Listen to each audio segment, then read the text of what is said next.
రేబెల్లి రాజు తన తల్లిని కొట్టిన వీడియో సోషల్ మీడియాలో విపరీతంగా చక్కర్లు కొట్టింది. ఈ వీడియో వైరల్ కావడంతో రాజు తీవ్ర మనస్తాపానికి గురయ్యారు. కుటుంబంలో ఆస్తి తగాదాలు ఈ గొడవలకి కారణమని కూడా తెలుస్తోంది. అంటే అవమాన భారం భరించలేక బలవన్మరణానికి పాల్పడ్డ పరిస్థితి. గురువారం రోజు రాజు అదృశ్యమయ్యారు. రాజు కనిపించకపోవడంతో ఆయన భార్య వెంటనే ఉప్పల్ పిఎస్కి వెళ్ళి కంప్లైంట్ ఇచ్చిన పరిస్థితి. అదృశ్యం కావటానికి ముందే రాజు ఒక సెల్ఫీ వీడియోని సోషల్ మీడియాలో పోస్ట్ చేశారు. అందులో తాను చనిపోతున్నాను అని, దీనికి కారణం వీడియో వైరల్ కావటమని అందులో చాలా స్పష్టంగా రాజు పేర్కొన్న పరిస్థితి. రాజు మిస్సింగ్ కేసు నమోదు కాగా బీబీనగర్ చెరువులో రేవెల్లి రాజు విగత జీవిగా లభ్యమైనటువంటి పరిస్థితి. సోషల్ మీడియాలో వైరల్ అయినటువంటి వీడియో కారణంగా రాజు బలవన్మరణం చేసుకున్నాడని బంధువులు కూడా చెప్తా ఉన్నారు.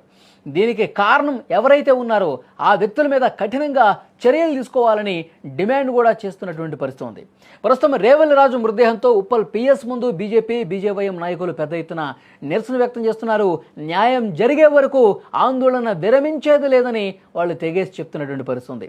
పోలీసులు రంగంలోకి దిగి వాళ్ళని నియంత్రించే ప్రయత్నం చేస్తూ ఉన్నారు. ఈ మరణానికి కారణమైనటువంటి వ్యక్తుల మీద చర్యలు తీసుకుంటాం, మీరు ఆందోళన విరమించండి అని చెప్తున్నారు. విజువల్స్లో కూడా మీరు చూస్తున్నారు. ఉప్పల్ పిఎస్ ముందు శవంతో పాటే బీజేపీ బీజేవైఎం నాయకులు పెద్ద ఎత్తున ఆందోళన చేస్తున్న పరిస్థితి. కుటుంబంలో ఉన్నటువంటి వాళ్లే రాజుకు వ్యతిరేకంగా మారిపోయినటువంటి పరిస్థితి. రాజు ఈ విధంగా బలవన్మరణానికి కారణం వాళ్లే, వాళ్ళ మీద చర్యలు తీసుకోండి అంటూ పెద్ద ఎత్తున అక్కడ బీజేవైఎం కార్యకర్తలు ఆందోళన చేస్తున్నటువంటి దృశ్యాలు కూడా మనకి కనిపిస్తున్నాయి. పరిస్థితి కొంత ఉద్రిక్తంగా మారడంతో పోలీసులు వెంటనే రంగంలోకి దిగి అక్కడ చర్యలు తీసుకున్నారు. వాళ్ళకి సర్ది చెప్పే ప్రయత్నం చేసినటువంటి పరిస్థితి కూడా ఉంది. కుటుంబంలో ఆస్తుల కారణంగానే, ఆస్తుల కలహాలతోనే ఈ విధంగా పరిస్థితులు పరిణమించాయని కూడా తెలుస్తోంది. అంతకుముందు తల్లి మీద దాడి పాల్పడ్డాడు రాజు.